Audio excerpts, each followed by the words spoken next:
রিক্সা এসে থামে একটা ক্লিনিকের সামনে।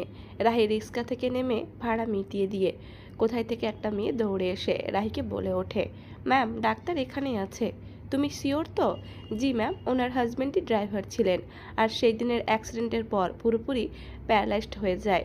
রাহির সামনে দাঁড়িয়ে আছে মিম। রাহি মিমকে টাকার বিনিময়ে কাজে রেখেছে। রাহি মিমের পিছু পিছু সেই মহিলা ডক্টরের কেবিনে ঢুকলো। রাহি কেবিনে ঢুকতেই ডাক্তারের সাথে চোখাচোখি হলো। ডাক্তার রাহিকে না চিনলেও রাহি ডাক্তারকে চিনে ফেলে। রাহি ইনিয়ে বিনিয়ে এখানে আসার মূল উদ্দেশ্য বলে দেয় ডাক্তার ফারজানাকে। প্রথমে ফারজানা রাহিকে চিনতে না পারায় বলতে চাচ্ছিল না, কিন্তু রাহি নিজের পুরো পরিচয় দেওয়ার পর বলতে না চাইলেও রাহির কান্না দেখে বলে দেয় সেদিনের ঘটনা। ফ্ল্যাশব্যাক। রাহি মাত্র হসপিটাল থেকে বের হলো, সাথে তার মেয়ে বেস্ট ফ্রেন্ড জিম। জিমের কোলে একটা ছোট্ট নবজাতক শিশু। নর্মাল ডেলিভারিতে হয়েছে শিশুটি। ডাক্তার ফারজানার মাধ্যমে নর্মাল ডেলিভারি হয়েছিল ক্লিনিকে। সেদিন গাড়ি না পাওয়ায় ডাক্তার ফারজানার স্বামী নিজেই ইচ্ছা পোষণ করে তাদের ড্রপ করার। রাহিরাও মানা করেনি। গাড়ি চলতে শুরু করে রাস্তার মাঝে। হঠাৎ ঝুম বৃষ্টি শুরু হয়। বৃষ্টির মাঝে এই গাড়ি চলতে থাকে। হঠাৎ রাহি কিছু একটা জিমের সাথে বলতে গেলে ড্রাইভার অন্যমনস্ক হয়ে যায়। কিছু বুঝে ওঠার আগেই ট্রাকের সাথে ধাক্কা লেগে উল্টে যায় গাড়িটি। রাহির জ্ঞান ফেরে হসপিটালে। রাহি যখন উঠে বসে তখন ডাক্তার জানায় পুরো 3 দিন পর তার জ্ঞান ফিরেছে। তার গাড়ির সবাই মারা গেছে। তখন রাহির মানসিক ভারসাম্য চলে যায়। এইটুকু বলে ডাক্তার ফারজানা বলে, সেদিন আমার স্বামী মারা যায়নি, শুধু একটা মৃত লাশ পাওয়া যায়। মেয়েটি তোমার ফ্রেন্ড ছিল। রাহির চোখ বেয়ে পানি গড়িয়ে পড়ে। রাহি ধপ করে চেয়ারে বসে থাকে। হ্যাঁ, কিছুদিন আগে রেহান তাকে মেন্টাল হেলথ কেয়ার থেকে এনেছে, তবে তার মনে ছিল সব। ফারজানা এসে রাহির মাথায় হাত রাখে। রাহি কেঁদে ওঠে। ফারজানা সান্ত্বনা দিয়ে বলে, তোমার বাচ্চা বেঁচে আছে। কারোর ঘরে একটু অপেক্ষা করো, কেউ একজন অ্যাডাপ্ট করেছিল। আমি লিস্ট খুঁজে বলছি, হয়তো চোখের দেখা দেখতে পাবা। কথাটা কর্ণকুহরে যেতে খুশিতে মন ভরে ওঠে রাহির। শুভ্র নিজের গতিতে গাড়ি চালিয়ে নিয়ে আসলো বাসস্ট্যান্ডের কাছে। শুভ্রদের গাড়ি বাসস্ট্যান্ডের এক পাশে দাঁড় করিয়ে শ্রাবণ অর্কর নাম্বারে ফোন দিতে অর্ক পেছন থেকে ডেকে উঠল। শ্রাবণ পেছনে তাকিয়ে দেখে অর্ক হাতে একটা লাগেজ নিয়ে এগিয়ে আসছে। শ্রাবণ তাড়াতাড়ি এগিয়ে গেল অর্কর দিকে। শুভ্র গাড়ি থেকে নেমে দাঁড়ালো। শ্রাবণ অর্কের সাথে কোলাকুলি করে হাতে থাকা লাগেজ গাড়ির ডিকিতে তুলে দিল। অর্ক শুভ্রর সাথেও কোলাকুলি করলো। প্রায় 8 বছর পর সামনাসামনি দেখা। আবেগ আপ্লুত হলো একটু। তারপর হেসে গাড়িতে চড়ে বসলো 3 জন। এবার শ্রাবণ ড্রাইভিং করছে আর গল্প করছে। গাড়ি এগিয়ে আসতে লাগলো তালুকদার বাড়ির দিকে। সারা সকালে খেয়ে আবার পড়তে বসেছিল। এখন উঠে দেখে ঘড়িতে 1টা বাজতে 5 মিনিট বাকি। সারা ওয়াশরুমে গিয়ে তাড়াতাড়ি গোসল ছেড়ে নেয়। মিনিট 20 পরে ভেজা চুল মুছতে মুছতে ওয়াশরুম থেকে বের হয় সারা। ড্রেসিং টেবিলের আয়নার সামনে গিয়ে দাঁড়ায়। গলার দিকে নজর যেতে কালসিটে পড়ার একটা দাগ বোঝা যায়। সারা লজ্জা পেয়ে যায়। সেদিকে খেয়াল না দিয়ে শুভ্রর কথা মতো কাবার্ড খুলে একটা শপিং ব্যাগ পায়। সারা ভুরু কুচকে ব্যাগটা খুলতে দেখতে পায় ভেতরে একটা পিঙ্ক কালারের গাউন, সাথে ম্যাচিং ওড়না পাজামা আর কিছু চুড়ি আর চকলেট, সাথে একটা চিরকুট। সাথে সাথে সারার মন আনন্দে নিচে ওঠে। কাচের চুড়ি খুব পছন্দ তার, কিন্তু হঠাৎ মন খারাপ হয়ে যায়। কাচের চুড়ি পরলে যদি ওর ব্যথা পায়। সারা চিরকুটটা খুলল ধীরে ধীরে। চিরকুটের মধ্যে আর একটা চিরকুট। সারা ছোট্টটা পাশে রেখে বড়টা পড়া শুরু করলো। প্রিয় পিচ্চি পাখি, হঠাৎ করে দমকা হাওয়ার মতো আমার জীবনে এসে বসন্তের সুবাসে আমার হৃদয় ভরিয়ে দিয়েছ। আমি জানি না কেন তোমাকে ছাড়া আমার প্রতিটা সেকেন্ড এখন মনে হয় কয়েক বছরের সমতুল্য। আচ্ছা পিচ্চি পাখি, শোনো, ব্যাগের ভেতরে দেখো আর একটা গোলাপি রঙের গাউন আছে। সেটা আমার পছন্দের কেনা। আমি যখন কিছু কিনি সবার জন্যই কিনি, তবে এই জামাটা হঠাৎ অফিসের রাস্তা দিয়ে যাওয়ার সময় চোখে পড়ে। মুহূর্তে তোমাকে কল্পনায় এঁকে ফেলি, কেমন লাগবে পড়তে। তাই দেরি না করে কিনে ফেলি। জানি না তোমার পছন্দ হবে কি না, তবে পছন্দ না হলেও আজ একটু পড়িও। আমি গোলাপি জামাতে আমার গোলাপি পিচ্চি পাখিকে দেখার অধীর আগ্রহে থাকবো। ইতি, তোমার ভালোবাসা। চিরকুটটা পড়ে সারার মন ভালো হয়ে গেল। আসলে এই প্রিয় মানুষগুলোর দেওয়া সামান্য উপহার খুব আনন্দ দেয়, ভরিয়ে দেয় হৃদয়। সারা হাসি মুখে জামা নিয়ে ওয়াশরুমে চলে যায় চেঞ্জ করতে। আনিসার হঠাৎ মন খারাপ হয়ে গেছে। ফাতেহা বুঝলো না কেন। আনিসা রুমে এসে দরজা লাগিয়ে বিছানায় শুয়ে পড়ে। মুখের ওপর বালিশ নিয়ে এসে জড়িয়ে ধরে। চোখ দিয়ে অশ্রু নির্গত হচ্ছে। এর কারণ আনিসা জানে না, তবে আনিসার এখন খুব কান্না পাচ্ছে। খুব খুব খুব। এই তো কিছুক্ষণ আগেও আনিসা রান্নাঘরের দরজার পাশে দাঁড়িয়ে দাঁড়িয়ে পিঠা খাচ্ছিল। ঠিক তখনই মিসেস আনিতা সুমনাকে উদ্দেশ্য করে বলে ওঠে, ছোট শুনছিস? আপা, কিছু বলবা? আনিসরা তো দুদিন পর আসছে। আপা, শুনলাম তেমন নাকি কোনো কাজ নাই আর। রে, আচ্ছা ওই মেয়েটা কেমন রে? কোন মেয়েটা আপা? ওই যে শান্তার সাথে আসতো মাঝে মাঝে। বাবা নেই মেয়েটার? আনিসা খাওয়া থামিয়ে আনিতার দিকে তাকিয়ে বলে ওঠে, শম্পা আপুর কথা বলছো চাচি? হ্যাঁ রে মা, ওই শম্পা মেয়েটা কিন্তু দেখতে শুনতে ভালোই। কি বলিস ছোট? আপা, কিন্তু কেন? আনিসা শুভ্রর আব্বু মিলে ওর সাথে শ্রাবণের বিয়ে ঠিক করেছে। এসে পাকা কথা বলবে। কি? শ্রাবণের বিয়ে? আমারে বলল আসলে দুজনে মানাবে। আনিসার গলায় পিঠা আটকে গেল। কেসে উঠল সাথে সাথে। শ্রাবণ ভাই এর বিয়ের কথা শুনে তার মাথায় আকাশ ভেঙে পড়ছে। আনিতা তাড়াতাড়ি পানির গ্লাস এগিয়ে দিল। আনিসা ঢক ঢক করে পানি খেয়ে নিল। আনিতা আনিসার পিঠে হাত বোলাতে লাগলেন। সাথে মাথায় ফু দিয়ে বলে উঠলেন, আস্তে খেতে পারিস তো, তাড়াহুড়ো করিস কেন? আনিসার চোখে পানি ভিড় করল। মুখে একটা কথাও আসলো না। আনিসা পিঠার বাটিটা ধুয়ে উঠে দাঁড়িয়ে কাঁপা কাঁপা কণ্ঠে বলে উঠল, চাচি আর খাবো না, আমি গেলাম। বলে এক ছুটে সিঁড়ির কাছে চলে যায়। দূর থেকে আনিসার চোখে পানি দেখে ছুটে আসে ফাতেহা। এসে আনিসার হাত ধরে ফেলে। আনিসা কেবল সিঁড়িতে পা রাখছিল। আনিসা পিছু ঘুরতেই ফাতেহা জোরে বলে ওঠে, কি রে আনু, কে কি বলছে? কাঁদছিস কেন? আপি ছাড়ো, ভালো লাগছে না। কেউ কিছু বলেনি। ফাতেহা একটু মজা করে বলে ওঠে, আরে বলো বলো, চিৎকান্দুনি বুড়ি। আনিসা খুব রেগে যায় এই কথায়। জোরে হাত ছাড়িয়ে নিয়ে বলে ওঠে, আর কখনো আমার নামে কিছু বলবা না, আমার হাতও ধরবা না, ছাড়ো তো। কথা বলেই আনিসা ওপরে চলে এসে দরজা আটকে দেয় নিজের রুমের। ফাতেহা হতভম্ব, সাথে আনিতাও মনে মনে বলছিল, হঠাৎ মেয়েটার কি হলো, না খেয়ে চলে গেল।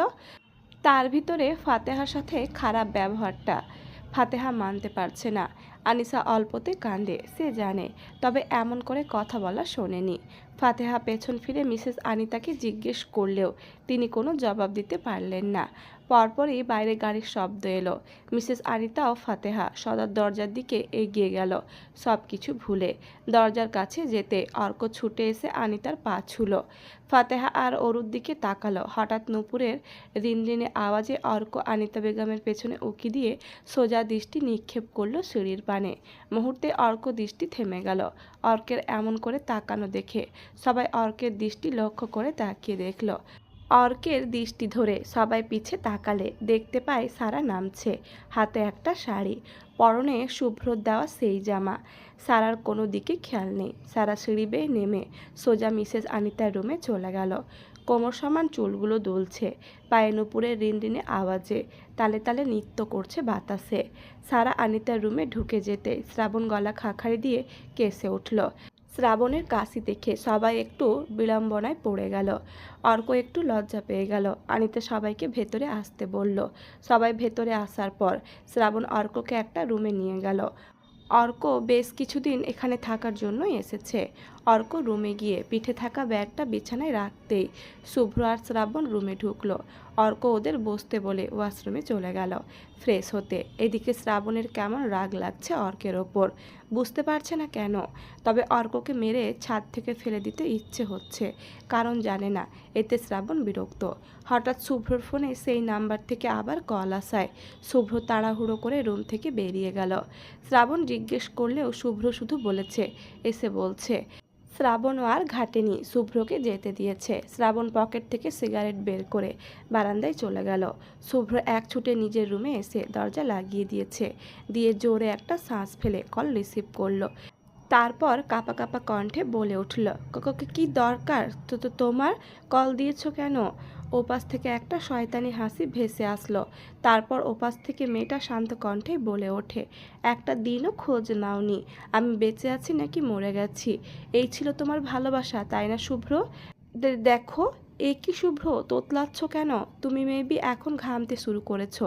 যাও আগে ফ্যান ছেড়ে দাও, নয়তো আবার ঠান্ডা লেগে যাবে। বলে ওপাশের কলে থাকা মেয়েটা হেসে উঠল। সত্যিই শুভ্র ঘামছে। কেন ঘামছে সে? কারণ কি? শুভ্র বেড সাইড থেকে এসি রিমোট নিয়ে এসি চালু করে পাওয়ার কমিয়ে দিল।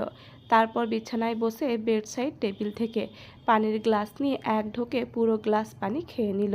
গলা পরিষ্কার করে বলে উঠল, দেখো কি কারণে কল করেছো সরাসরি বলো। মেয়েটা এতক্ষণ হাসছিল। শুভ্রর শান্ত কণ্ঠ শুনে সেও শান্ত কণ্ঠে বলে ওঠে, আমার বাচ্চা কই শুভ্র? শুভ্রর চোখ কপালে উঠে যায়। কোন বাচ্চার কথা বলছে এই মেয়ে? আর কেন বলছে তাকে? শুভ্র শুকনো ঢোক গিলে বলে, বাচ্চা মানে? আমার বাচ্চাকে নিয়ে নিয়েছো তুমি। বলো আমার বাচ্চা কই? তোমার কোথাও ভুল হচ্ছে। তোমার বাচ্চা আমি কেন নিব? মেয়েটা বোধহয় হাসলো, তারপর হাসতে হাসতে বলে উঠল, মিস্টার ফারিস তালুকদার শুভ্র, নাটক বন্ধ করো। আমি আসছি আমার মেয়েকে নিতে। কে তোমার মেয়ে? যাকে তুমি সিটি হসপিটাল থেকে অ্যাডাপ্ট করেছো আর যার মাকে মৃত ভেবেছো। আমি আসছি আমার মেয়েকে নিতে। অহনা, তুমি ভুল করছো। আমার নাম মনে আছে তোমার? আমি তো ভেবেছিলাম ভুলে গেছো। তবে শুধু আমি আমার মেয়েটাকে নিয়ে চলে আসব। তোমার জীবনে ফিরবো না, প্রমিস। পিক পিক আওয়াজে কল কেটে যায়। শুভ্র ধপাস করে বিছানায় বসে পড়ল। অহনার মানসিক ভারসাম্য চলে যাওয়ার পরে সে অরুকে নিয়ে এসেছিল। হ্যাঁ, অরু তার নিজের সন্তান না, তবে সে বাদে পুরো সবাই জানে তার মেয়ে অরু, তার রক্ত, তার জীবন। শুভ্র ঘামছে। অরুকে সে খুব ভালোবাসে। অরুকে না দেখলে তার হৃদয় মুচড়ে ওঠে। আর অহনা বলল অরুকে নিতে আসবে। না, এ হতে পারে না। শুভ্র নিজের মাথার চুল নিজে খামচে ধরল। পাগলের মতো লাগছে তার নিজেকে। শুভ্র বিছানায় টান টান হয়ে শুয়ে পড়ল। কিভাবে কি করবে সেই ভাবনায় ব্যস্ত সে। এক হাত চোখের ওপর দিয়ে শুয়ে রইল।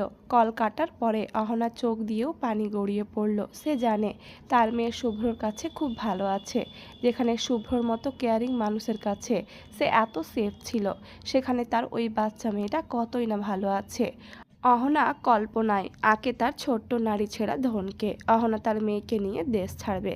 সে চায় না এখানে থেকে পিতার পরিচয়হীন তার মেয়ে বড় হোক। ফরেন কান্ট্রিগুলোতে বাপ না থাকলেও সন্তানকে খুব সহজেই মানুষ করে তোলা যায়, তবে আমাদের দেশে সমাজে টিকতে পারাও কষ্ট হয়ে যায়। অহনা ভাবতে থাকে কিছুক্ষণ আগের ঘটনা। ফ্ল্যাশব্যাক। ডাক্তার ফারজানা নিজের কম্পিউটারে সেদিনের সকল অ্যাডাপ্ট হওয়া বাচ্চার লিস্ট বের করলেন এবং সেই লিস্টে হঠাৎ চোখ আটকে যায় রাহির। পিতার নামের জায়গায় ফারিস তালুকদার আর মাতার নামের জায়গায় অহনা মোল্লা। হ্যাঁ, অহনার পুরো নাম অহনা মোল্লা রাহি। ফারিস তালুকদারের ছবি দেখার পর অহনা পুরো শিওর হয়ে যায় এটাই তার মেয়ে। আর শুভ্র সেই মেয়েকে নিয়ে গেছে। তবে তার কাগজ কেন নিল না সে? সেদিন তো শুভ্রর আসতে দেরি হচ্ছিল বলেই ডাক্তার ফারজানার স্বামীর গাড়িতে উঠেছিল তারা। অহনার ভালো লাগে যে তার মেয়েটা খুব ভালো আছে, তবে মুহূর্তেই মন বিষিয়ে যায়, কারণ তার মেয়েটাকে তার কাছ থেকে দূরে নিয়ে গেছে। তার খোঁজ একবারও নেয়নি সে। সে বেঁচে আছে নাকি মরে গেছে কোনোদিন জানতে চায়নি। একে তো তার ভাইটাকেও শেষ করেছিল ওদের পরিবারের মানুষজন, তাকেও শেষ করেছে। আবার তার মেয়েটাকেও তার কাছ থেকে কেড়ে নিয়েছে। ভেবেছিল শুধু মেয়েটাকে খুঁজে পেলে তাকে নিয়ে দেশ ছাড়বে। তবে এবার অতীতের সাথেও দেখা হবে হয়তো। অহনা দেরি না করে শুভ্রর নাম্বারে ফোন লাগিয়েছিল তখন। আনিসার হৃদয় দুমড়ে মুচড়ে যাচ্ছে। ভালো লাগছে না তার। বাইরে শুনতে পেয়েছে শ্রাবণ ভাইয়া অর্ক ভাইয়াকে নিয়ে চলে এসেছে। সেই ক্লাস 1-এ থাকতে শেষবার দেখেছিল অর্ক ভাইকে। তবে এখন কোনো ইন্টারেস্ট নেই তার সাথে দেখা করে ভালো মন্দ জিজ্ঞেস করার। আনিসার এখন একটা চিন্তা, শ্রাবণ ভাইয়ের বিয়ে হয়ে যাবে। তার সামনে শ্রাবণ ভাইকে অন্য কোনো মেয়ে তার শ্রাবণকে ভালোবাসবে, এলোমেলো চুলগুলো সোজা করে দেবে। সে চাইলেও কিছু করতে পারবে না। তার ভালোবাসা তো অপ্রকাশিত। আনিসার ভাবনার মাঝেই সারার গলা শোনা যায় দরজার বাইরে থেকে। সারা দরজা ধাক্কাচ্ছে। আনিসার কেন জানি সারার সাথে সব দুঃখ মন খুলে বলতে ইচ্ছে করে। আনিসা চোখ মুছে উঠে দাঁড়িয়ে দরজা খুলে দিয়ে আবার বিছানায় এসে শুয়ে পড়ে। সারা দরজা খুলে ভেতরে ঢুকে দেখে আনিসা আবার উপর হয়ে শুয়ে পড়েছে। সারা ভুরু উঁচিয়ে কিছু আন্দাজ করতে পেরে বলে ওঠে, আপু কাঁদছো কেন? সারার কথা শুনে কেন জানি আনিসার চোখ দিয়ে এক ফোঁটা পানি গড়িয়ে পড়ল। তবে সে সারার সামনে নিজের কান্না দেখাতে চায় না, তাই চোখ মুখ মুছে উঠে বসে এলোমেলো চুলগুলো হাত খোপা করে হেসে বলে ওঠে, আরে কাঁদছি না, বলো কি বলবা। সারা আনিসার মুখের দিকে তাকিয়ে বুঝলো এখন কিছু জানতে চাইলেও আনিসা বলবে না, কিন্তু যখন মন ভালো হবে তখন সব আপনা আপনি বলে দেবে। সারা আনিসার কান্না করার কথা শুনেছে ফাতেহার কাছ থেকে, তাই তো সে এখানে এসেছে। সারা আনিসার পাশে বসে হাতে থাকা একটা ব্যাগ আনিসার সামনে ধরে বলে ওঠে, আপু সারপ্রাইজ। আনিসা ব্যাগের দিকে তাকিয়ে বলে ওঠে, কিসের বনু? আগে বলো, কাউকে বলবা না? আচ্ছা বলবো না, বলো। চলো ছাদে যাই, তারপর বলবো। ছাদে যেতে হবে কেন? নয়তো বুঝবা না, আসো। বেগত্তা আনিসা সারার পেছনে ছাদে উঠে এলো, তারপর দোলনায় গিয়ে বসলো। সারা হাতে থাকা ব্যাগটা আনিসার সামনে উপুড় করে ঢেলে দিল, সাথে কতগুলো ভিন্ন ভিন্ন চকলেট বেরিয়ে এলো ব্যাগ থেকে। আনিসা ভুরু কুচকে তাকাতেই সারা বলে উঠল, এগুলো তোমার দা ভাই তোমাকে দিয়েছে, বলেছে আনুকে দিবা, আর একটা তোমার, কাউকে বলতে নিষেধ করেছে। আনিসা ভুরু কুচকে তাকালো, মুহূর্তেই মন খুশি হয়ে গেল। চকলেট তার ভীষণ প্রিয়, আর শুভ্র ভাই জানে আনিসা রেগে গেলে চকলেট দিলে রাগ কমে যায়। আনিসা চকলেট খুলে খেতে শুরু করলো। সারাও একটা খুলে কামড় বসিয়ে আকাশের পানে তাকিয়ে খেতে শুরু করলো, আর আনিসার সাথে গল্প করা শুরু করলো এটা সেটা নিয়ে। আসলে চকলেটগুলো সারার কাল ফাতেহা আপু দিয়েছিল, কিন্তু এখন আনিসার রাগ ভাঙাতে চকলেটগুলো কাজে লেগেছে। সারা জানে শুভ্র কাউকে কিছু দিলে সবাই কোনো বাক্য ছাড়াই গ্রহণ করে, সেদিক থেকে আনিসা ও শুভ্র ভাই বলতে পাগল। আনিসার দুঃখ কমে গেছে, প্রায় ভুলে গেছে। সারার সাথে গল্পে ব্যস্ত সে। এদিকে অর্ক ওয়াশরুম থেকে বেরিয়ে রুমে কাউকে দেখতে পেল না। বারান্দার দিকে তাকিয়ে দেখলো শ্রাবণ উল্টো দিকে ফিরে সিগারেটের ধোঁয়া ওড়াচ্ছে। অর্ক হেসে শ্রাবণের পাশে গিয়ে দাঁড়িয়ে শ্রাবণের ঘাড়ে হাত রাখলো। শ্রাবণের কোনো ভাবাবেগ হলো না। অর্ক হেসে বলল, তোর স্মোকিং করার অভ্যাস গেল না এখনো? শ্রাবণ আড়ে তাকিয়ে ধোঁয়া ছেড়ে বলে উঠল, মাত্র 2 বছর ধরে খাই। এমনভাবে বলছিস যেন আমি ছোট থেকে খাই, আর তুই সেটা দেখে অভ্যস্ত। অর্ক হেসে উড়িয়ে দিল কথাটা, তারপর বেশ সিরিয়াস ভঙ্গিতে বলে উঠল, আচ্ছা শ্রাবণ, একটা কথা বলি। বল। শ্রাবণ বাইরের দৃষ্টি রেখে বলে ওঠে।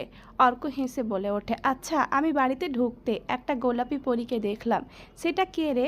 শ্রাবণ অর্কের দিকে ফিরে তাকিয়ে বলে উঠল, মানে? অর্ক হেসে বলে উঠল, ওই যে পিঙ্ক কালারের ড্রেস পরে পায়ে নুপুর পরা, চুলগুলো ছেড়ে দেওয়া, সিঁড়ি দিয়ে নেমে ঘরে চলে গেল। বিশ্বাস কর শ্রাবণ, এক মুহূর্তের জন্য আমার ধমনী কাজ করা বন্ধ করে দিয়েছিল। মেয়েটা জাস্ট আমার। আর কিছু বলার আগে শ্রাবণ নিজের রক্ত চক্ষু নিয়ে অর্কের কলার চেপে ধরে বলে উঠল, যা বলার বলছিস, আর কোনোদিন যেন ওর নামে তোর মুখ থেকে একটা কথাও না শুনি। শ্রাবণের ব্যবহারে অর্ক অবাক, সে তো এমন কিছুই বলে নাই, আর মেয়েটাই বা কে যে শ্রাবণ এত রেগে গেল? অর্ক শ্রাবণের হাত নিজের কলার থেকে ছাড়িয়ে কলার ঝাড়া মেরে বলে উঠল, কি সমস্যা আজব, এমন বিহেভ করলি কেন? শ্রাবণ কিছুক্ষণ অর্কের দিকে তাকিয়ে থেকে নিজেই নিজের চুল টেনে ধরে নিজের হাত দিয়ে, তারপর অর্কের সাথে কিছু না বলে আবার পকেট থেকে সিগারেট বের করে আগুন ধরিয়ে আকাশের দিকে চেয়ে ধোঁয়া ওড়াতে থাকে। অর্ক বুঝলো না কি থেকে কি হলো।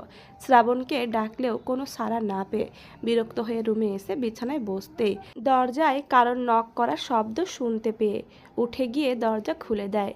দরজা খুলতেই আনিসা আর সারা রুমে ঢুকে মুখোমুখি হয়ে যায় অর্কের। আনিসা সারা একটু লজ্জায় পড়ে যায়। অর্ক বুঝতে পেরে তাদের উদ্দেশ্যে বলে ওঠে, হ্যালো পিচ্চিরা, কেমন আছো? অর্কের মুখে পিচ্চি ডাক শুনে আনিসা রেগে যায়। সারা এখনও মুখ তুলে অর্কের দিকে তাকায়নি, মুখ নিচু করে বলে ওঠে, জি ভাইয়া ভালো আছি, আপনি কেমন আছেন? অর্ক ভুরু নাচিয়ে আনিসার দিকে তাকালো। মেয়েটার নাকের পাটা ফুলছে, উজ্জ্বল শ্যামলা হওয়ায় রাগী ভাবটা বোঝা যাচ্ছে, তবে এখন তার দিকে নজর নেই। অর্ক শান্ত কণ্ঠে বলে ওঠে সারার উদ্দেশ্যে, আলহামদুলিল্লাহ। আচ্ছা নাম কি তোমাদের? সারা মাথা নিচু করে কিছু বলতে যাবে, তার আগে আনিসা সারার হাত জোরে চেপে ধরে একটু রাগীভাবে বলে ওঠে, ভাইয়া আপনাকে নিচে খাওয়ার জন্য ডাকছে আম্মু আর মেজো চাচি, এখানে আমরা পরিচয় দিতে আসিনি। কথাটা বলেই আনিসা সারার হাত ধরে নিয়ে বেরিয়ে গেল। সারা বাধাহীনভাবে আনিসার সাথে গেল। অর্ক মাথা চুলকে অবাক হওয়া কণ্ঠে বিড়বিড় করে বলে উঠল, যা বাবা, এদের ঘাড়ে কি ভূত আছে? আসার পর থেকে কেমন করছে। অর্কের বিড়বিড় করার মাঝে শ্রাবণ পেছন থেকে বলে ওঠে, ওটা ছোট মামার মেয়ে, প্রচণ্ড রাগী, ভাব জমবে না। এটা তোর হাই স্কুল না যে সব মেয়ের সাথে কথা বলে ভাব জমাবি। শ্রাবণের কথা শুনে অর্ক পেছন ফিরে তাকায়। শ্রাবণ শার্টের হাতা ফোল্ড করতে করতে অর্কের সাথে কথা বলছে। অর্ক আর কথা না বাড়িয়ে মোবাইলটা পকেটে পুরে নিচে নেমে আসলো। সাথে শ্রাবণও চলে এলো। অহনা রেহানের পাশে বসে আছে। রেহানের চোখ ফোনে নিবদ্ধ, আর মন অহনার বলা কথায় পড়ে আছে। অহনা বেশ কিছুক্ষণ বক বক করে হঠাৎ সিরিয়াস হয়ে বলে উঠল, ভাই শোন। রেহান মোবাইলে গেম খেলায় ব্যস্ত। চোখ সেদিকে রেখেই বলে ওঠে, বল। তুই ফাতেহাকে সত্যি ভালোবাসিস? সত্যি। রেহান এবার মোবাইলটা সোফার ওপর বন্ধ করে রেখে অহনার দিকে ফিরে সোজাসুজি হয়ে বসে বলে ওঠে, কেন আপু? না মানে মেয়েটাকে আমার খুব সরল সোজা মনে হয়। দেখিস না কেমন চুপচাপ কোয়ালিটির। তো মানে তো এগুলো বলছিস কেন? তাই বলছি, যদি সত্যি ভালোবাসিস তাহলে আসল পরিচয়টা দিয়ে দে মেয়েটাকে। সব জানে কি? অহনা অবাক হয়ে ওঠে। অহনার অবাক হওয়া দেখে রেহান চোখ ছোট ছোট করে বলে, এতে অবাক হওয়ার কি আছে? না মানে তোর আসল নামও জানে? আমার আসল নাম রেহান, আর তুই আকাশ নামটা চেনার কথা বলছিস। আমি ফাতেহার সাথে রিলেশনে যাওয়ার আগে বন্ধু হয়েছিলাম, তখনই সব বলে দিয়েছি। তুই অহনা সেটাও জানে, খালি বিয়ে। রেহান থেমে যায়। অহনা ভুরু কুচকে জিজ্ঞেস করে, বিয়ে মানে? রেহান অহনার দিকে তাকিয়ে বলে ওঠে, তুই আমার বোন, এটুকু বাদে তোর লাইফ সম্পর্কে কিছুই বলি নাই। রেহানের কথা শুনে অহনা স্বস্তির নিঃশ্বাস ফেলে বলে ওঠে, ভাই তুই যাবি কোথায়? তালুকদার বাড়ি। কেন? আমার মেয়েকে নিয়ে আসতে। রেহান একটা দীর্ঘ শ্বাস ফেলে নিজের হাত অহনার ঘাড়ে রেখে শান্ত কণ্ঠে বলে ওঠে, আমি জানি আপু তোর কি কষ্ট হচ্ছে, তবে তুই কি ভেবে দেখেছিস বাচ্চাটা তুই নিয়ে এলে বাচ্চাটা বাবাহারা হয়ে যাবে? তুই চাইলেই নতুন জীবন শুরু করতে পারবি, কিন্তু বাচ্চাটা নিয়ে এলে শুধু বাচ্চাটা না, তুইও কষ্ট পাবি। তুই কি একবারও ভেবেছিস এখন গিয়ে শুভ্র ভাইয়ের সামনে দাঁড়ালে তুই ঠিক থাকতে পারবি? তুই এমন শক্ত থাকবি? রেহানের কথায় অহনার মুখটা মলিন হয়ে যায়। অহনার চোখ দিয়ে পানি গড়িয়ে পড়ে। রেহান অহনাকে শান্ত করার ভাষা খুঁজে পায় না। অহনা বেশ কিছুক্ষণ চুপ থেকে বলে ওঠে, ভাই আমি আমার মেয়েটাকে চাই। এত কষ্ট করে দুনিয়াতে নিয়ে এসে এখন আবার তার এত কাছে এসেও আমি হারাতে পারবো না। মাফ করে দিস আমাকে ভাই, আমি গেলাম। আমার মেয়েকে না নিয়ে কোনো দিন ফিরবো না। অহনা কথাটা বলেই উঠে দাঁড়ায়। রেহানা উঠে দাঁড়ায়, অহনার হাত ধরে ফেলে, যেতে নিষেধ করে। তবে অহনা রেহানের হাত জোর করে ছাড়িয়ে পাশে থাকা ব্যাগটা নিয়ে বেরিয়ে যায়। রেহান আটকানোর চেষ্টা করেও ব্যর্থ। দরজায় জোরে করাঘাতে শুভ্রর কাঁচা ঘুম ভেঙে যায়। প্রচণ্ড মাথা ব্যথা করছে তার। এক হাত দিয়ে মাথা চেপে ধরে দরজা খুলে দিতে সারা ধীরে সুস্থে রুমে প্রবেশ করে। শুভ্রর দিকে তাকিয়ে বলে ওঠে, কি হয়েছে আপনার? শুভ্র দরজার ছিটকানি লাগিয়ে মাথাটা চেপে ধরে চোখ ছোট ছোট করে সারার দিকে তাকায়। ঘরের আবছা অন্ধকারে সারার স্নিগ্ধ মুখশ্রী শুভ্রর মনে এক ঠান্ডা সমুদ্রের উত্তাল বাতাস বইয়ে দেয়। শুভ্র চোখ ছোট ছোট করে শান্ত কণ্ঠে বলে ওঠে, পিচ্চি পাখি। শুভ্রর কথা সারার কর্ণকুহরে প্রবেশ করা মাত্রই ঠান্ডা স্রোতের মতো গিয়ে লাগে। সারা এতক্ষণ শুভ্রর মুখের দিকে তাকায়। শুভ্র সারার দিকে এক পলক তাকিয়ে বিছানার দিকে হাঁটা শুরু করলো। সারা কেমন জানি মনে হলো, মুখ কুচিয়ে তাকাতেই দেখলো শুভ্র এতক্ষণে বিছানার পাশে চলে গেছে। বিছানায় গিয়ে বসতে শুভ্র দুই হাত দিয়ে মাথা চেপে ধরল। সারা বিষয়টা লক্ষ্য করে শুভ্রর কাছে এগিয়ে গিয়ে জিজ্ঞেস করলো, কি হয়েছে? শুভ্র মাথা চেপে ধরেই বলে ওঠে, সারা আমার প্রচণ্ড মাথা ব্যথা করছে, একটু মাথা টিপে দাও প্লিজ। শুভ্রর মুখে নিজের নাম শুনে সারার শরীরে প্রতিটি লোমকূপ দাঁড়িয়ে গেল, কারণ শুভ্র তাকে পিচ্চি পাখি ছাড়া কিছু ডাকে না। সারা সেসব চিন্তা বাদ দিয়ে বেডসাইড টেবিলে ডয়ার থেকে বাম বের করলো। শুভ্রকে শুতে বলে সেও বসলো। শুভ্র সারার কোলে মাথা রেখে শুয়ে পড়লো সোজা হয়ে। সারা কেঁপে উঠল। হাতে একটু বাম নিয়ে নিজের ছোট্ট হাত দিয়ে শুভ্রর কপালে মালিশ করা শুরু করলো। সারার নরম হাতের স্পর্শ পেয়ে শুভ্রর হৃদয় শান্তি বয়ে যাচ্ছে। কিছুক্ষণের ভেতরে মাথা ব্যথা কমে গেলে শুভ্র সারার কোলে মাথা রেখে এক সাইড হয়ে শুয়ে সারার কোমর জড়িয়ে ধরে। সারার শরীরের ভেতরে অন্যরকম শিহরণ জাগছে। শুভ্র সারার উদরে মুখ ডুবিয়ে দিয়ে বিড়বিড় করে বলে ওঠে। শুভ্র বিড়বিড় করে বলে উঠল, পিচ্চি পাখি, আমার ঘুম না ভাঙা অবধি কোথাও যাইবা না। নো এক্সকিউজ, ওকে? সারা কিছু বলতে গিয়েও থেমে গেল। সে তো শুভ্রকে নিচে খাওয়ার জন্য ডাকতে এসেছিল, আর এখন ফেঁসে গেল। শুভ্র কিছুক্ষণের মাঝে গভীর ঘুমে তলিয়ে গেল। সারাও বিছানার সাথে হেলান দিয়ে বসে রইল, শুভ্রর মুখের দিকে চোখ নিবদ্ধ। ইস, কি সুন্দর মায়াবী মানুষটা। সারার চোখ আটকে যায় শুভ্রর ঠোঁটের দিকে। গোলাপি ঠোঁট কালচে হয়ে যাচ্ছে। সারা বালিশের পাশ থেকে শুভ্রর মোবাইলটা নিল, কিন্তু এ কি, ফোনের লক চেঞ্জ। সারা অনেক চেষ্টা করে খুলতে পারল না। সারা ভুরু কুঁচকে শুভ্রর ঘুমন্ত মুখের দিকে তাকালো। সারা ফোনটা পাশে রাখতে যেতে ফোনের ওয়ালপেপারে চোখ আটকে গেল সারার। শুভ্র অরুকে কোলে নিয়ে অরুর দিকে এক দৃষ্টিতে তাকিয়ে আছে। সেই মুহূর্তে ছবিটা তোলা হয়েছিল। ছবিটাতে দুজনকে অসম্ভব সুন্দর লাগছে। সারা তাকিয়ে হাসলো একটু, তারপর ফোনটা বালিশের পাশে রেখে শুভ্রর চুলে হাত বোলাতে বোলাতে সেও ঘুমিয়ে পড়ল। আনিসা অরুকে নিয়ে সোফায় বসে আছে। এই বাড়ির মাঝে আনিসা সবার আগে খিদে লাগে, আর সে সবার আগে খেয়ে নেয়। আনিতা, শ্রাবণ, অন্তু আর অর্ককে খাবার বেড়ে দিচ্ছে। সুমনা খাবার এগিয়ে এনে দিচ্ছে, আর ফাতেহা টিভি দেখছে। সে সবার সাথে পরে খাবে। সবাই শুভ্রর জন্য অপেক্ষা করে সারাকে ডাকতে পাঠিয়েছিল, কিন্তু সারার না আসা দেখে আনিতা কিছু বুঝলো। তারপর সবাইকে খেতে দিল। খেতে খেতে আনিতা অর্কের বাড়ির সবাই কেমন আছে জিজ্ঞেস করলো। অর্ক হাসি মুখে উত্তর দিল, আম্মু বাদে সবাই ভালো আছে আন্টি। আনিতার হাসি মুখ কালো হয়ে গেল। কালো মুখে জিজ্ঞেস করলো, এখনো ভুলে উঠতে পারে নাই?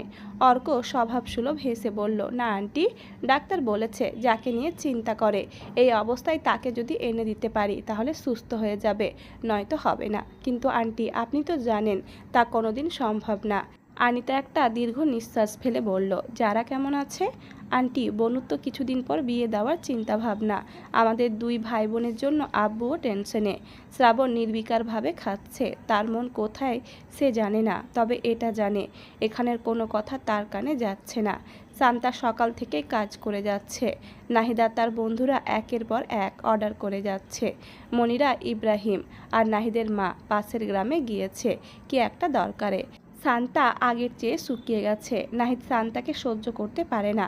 কথায় কথায় গায়ে হাত তুলে শান্তা চুপ করে সহ্য করে নেয়, কারণ সে জানে তার করা ভুলের শাস্তি সে পাচ্ছে। আকাশকে ঠকানোর শাস্তি তাকে ভোগ করা লাগবে। নাহিদ পান থেকে চুন খসলেই শান্তাকে মারে। শান্তা ভয়ে কাউকে কিছু বলে না। সে জানে মনিরা বেগম শুনলে কষ্ট পাবে। নাহিদ কখনো মুখে মারে না, তাই কারোর কাছে ধরা খাওয়ার চান্স নেই। এসব ভাবতে ভাবতে বেসিনে থালা বাসন ধুচ্ছিল শান্তা। ঠিক সেই সময়ে নাহিদ পেছন থেকে এসেই শান্তার চুলের মুঠি ধরে বলে ওঠে, কি রে, তোরে কখন থেকে ডাকছি, বললাম না খেতে দে ওদেরকে। শান্তা ব্যথায় কুঁকিয়ে ওঠে। ব্যথাতুর কণ্ঠে বলে ওঠে, দিচ্ছি বসুন। দিচ্ছি কি, দে, বলে নাহিদ চলে যায়। শান্তার চোখ বেয়ে পানি গড়িয়ে পড়ে। আকাশ তার কখনো ধমক দেয়নি, আর এখানে রীতিমতো মার খাওয়া লাগছে। তালুকদার বাড়িতেও তাকে কোনো কাজ করে খাওয়া লাগে নাই। শুভ্র আর শ্রাবণ তাকে যখন যা দরকার এনে দিয়েছে। শান্তার চিন্তার মাঝে নাহিদ জোরে ডেকে উঠল। শান্তা তাড়াহুড়ো করে খাবার বেড়ে নিয়ে গেল ডাইনিং টেবিলে। সবাই খাচ্ছে। খেতে খেতে নাহিদের এক ফ্রেন্ড অরুণ বলে ওঠে, ভাবি, রান্না কিন্তু সেই হয়েছে। নাহিদ খেয়ে যাচ্ছে, রাগে রাগি একটা ভাব চোখে। সবাই খেয়ে উঠে গেল। নাহিদ এখনও টেবিলে বসে আছে। শান্তা ভয়াতুর কণ্ঠে জিজ্ঞেস করলো, আর কিছু নিবেন? শান্তার কথা বলা শেষ না হতেই নাহিদ খাবারের প্লেট শান্তার মুখে ঠেসে ধরে। শান্তার চোখে মুখে ঝাল লেগে ছটপটাতে থাকে। নাহিদ রাগী কণ্ঠে বলে ওঠে, তুই জানিস না আমি ঝাল খাই না? তুই ঝাল দিলি কেন মাংসে? নে খা একা। নাহিদের এত চেঁচামেচি শুনে সবাই তাড়াতাড়ি হাত ধুয়ে ডাইনিং টেবিলে এসে দেখল শান্তার সারা মুখে ভাত। শান্তা ওড়না দিয়ে মোছার চেষ্টা করছে। অরুণ কিছু বলতে যেতেই নাহিদ থামিয়ে দিয়ে ওদের নিয়ে বাড়ি থেকে বেরিয়ে গেল। নাহিদ চলে যেতে শান্তা ডুকরে কেঁদে উঠল। তাড়াতাড়ি জগের পানিগুলো মুখে ঢেলে দিল। চোখ দিয়ে গড়িয়ে পড়ছে নোনা জল। তালুকদার বাড়ির সবার খাওয়া শেষ। সোফায় এসে বসেছে মাত্র। অর্ক সুযোগ পেলে আনিসাকে একটু করে রাগিয়ে দিচ্ছে। আনিসা যদিও আশায় ছিল শ্রাবণ ভাই কিছু হলেও বলবে অর্ককে, কিন্তু না, আনিসাকে হতাশ করে দিয়ে শ্রাবণ পকেট থেকে মোবাইল বের করে গেম খেলা শুরু করে দেয়। সারার চোখ লেগে এসেছিল। শুভ্র নড়াচড়ার জন্য সারার ঘুমের 12টা বেজে গেছে। এখন আবার চোখটা লেগে এসেছে। সেই মুহূর্তে বিকট আওয়াজে শুভ্রর ফোন বেজে উঠল। সারা শুভ্রর ফোনটা হাতে তুলে নিতে চোখ পড়ল অহু বলে সেভ করা নাম্বারে। তাও আবার একটা মেয়ের ছবি ভাসছে স্ক্রিনে। সারা চোখ ছোট ছোট করে বলে উঠল, এই অহুটা আবার কে? সারার কথা শেষ হতে না হতে শুভ্র সারার হাত থেকে মোবাইলটা ছিনিয়ে নিয়ে উঠে বারান্দায় চলে গিয়ে বারান্দার দরজা লক করে দিল। ঘটনা এত তাড়াতাড়ি ঘটল যে সারা হকচকিয়ে গেল। সারার মন কেমন খুঁতখুত করা শুরু হলো। সারা বিছানা থেকে উঠে দাঁড়াতে শুভ্র বারান্দার দরজা খুলে আবার রুমের ভেতরে চলে এলো, কিন্তু শুভ্রর মুখ শুকনো, কপালে ঘাম চিকচিক করছে। সারা গিয়ে পর্দা সরিয়ে রুমের জানালা খুলে দিল। সাথে সাথে উজ্জ্বল আলোয় পুরো রুম আলোকিত হয়ে গেল। সারা এবার দরজার পাশে দাঁড়িয়ে থাকা শুভ্রর দিকে তাকালো। শুভ্র সারার দিকে চেয়ে আছে, ফলে চোখাচোখি হয়ে যায়। সারা চোখ নামিয়ে নিতে শুভ্র সারার দিকে এগিয়ে আসে। সারার দুই বাহুতে হাত দিতে সারা চমকে উঠল। চোখ তুলে শুভ্রর দিকে তাকিয়ে দেখল শুভ্র শুকনো ঘামছে রীতিমতো। শুভ্র কিছু বলতে যাবে, ঠিক তখনই সারা বলে ওঠে, আচ্ছা ওহু নামে সেভ করা মেয়েটা কে? আর আপনি এমনভাবে ফোনটা কেড়ে নিলেন কেন? আর বারান্দায় গিয়ে দরজা লক করলেন কেন? শুভ্র যে ভয়টা করছিল সেটাই হলো। শুভ্র সারাকে ছেড়ে দিয়ে সারাকে বিছানার পাশে নিয়ে এসে বিছানায় বসিয়ে বলে উঠল, আস্তে আস্তে প্রশ্ন করো, একসাথে এত কিছু আমি কিভাবে বলবো? সারা শুভ্রর দিকে সন্নিহান দৃষ্টিতে তাকিয়ে বলে উঠল, আপনি আমার সরলতার সুযোগ নিচ্ছেন না তো? মানে আপনি কিছু লুকাচ্ছেন না তো আমার থেকে? শুভ্র শুকনো ঢোক গিলে বলে উঠল, তুমি আমাকে বিশ্বাস করো না পিচ্চি পাখি? সারা শুভ্রর দিকে তাকিয়ে থেকে বেশ কিছুক্ষণ পর উত্তর দিল, আমি কি একবারও বলেছি আমি আপনাকে অবিশ্বাস করি? তার আগে বলুন অহুকে? শুভ্র কথা ঘোরাতে বলে উঠল, আগের দিন তুমি আমাকে প্রমিস করেছ ভুল বুঝবে না। সারা কিছু বলতে যাবে তার আগে আবারও শুভ্রর ফোন বেজে উঠল। শুভ্র কল ধরার আগে সারা ফোনটা নিয়ে দেখল সেই অহু। সারা কল রিসিভ করে কানে ধরতে ওপাশ থেকে মেয়েটা বলে উঠল, আমি চলে এসেছি বাড়ির সামনেই, তুমি সব রেডি করে রাখো শুভ্র, নয়তো সব শেষ করে দিব। সারা কিছু বলার আগে কল কেটে গেল। ফোন লাউড স্পিকারে থাকায় শুভ্র অহনার কথাগুলো শুনতে পেল। সারা ফোনটা কান থেকে নামিয়ে শুভ্রর দিকে তাকালো। শুভ্র শান্ত কণ্ঠে বলে উঠল, যত যাই হোক পিচ্চি পাখি, আমারে ভুল বুঝিও না, আমি সব সময় করে তোমাকে বুঝিয়ে বলবো, একটু সময় দাও। কলিং বেল বেজে ওঠায় আনিতা বারবার বলতে থাকে, কেউ দরজাটা খোলো, আমার হাতে কাজ। কারো যেতে না দেখে বারবার কলিং বেল বাজা দেখে শ্রাবণ গেম বন্ধ করে উঠে দাঁড়ায়। মোবাইলটা পকেটে রেখে দরজার দিকে এগিয়ে গিয়ে দরজা খুলে দিতে ওপাশের মানুষটা শ্রাবণকে ভূত দেখার মতো চমকে গিয়ে বলে ওঠে, শ্রাবণ তুমি এখানে?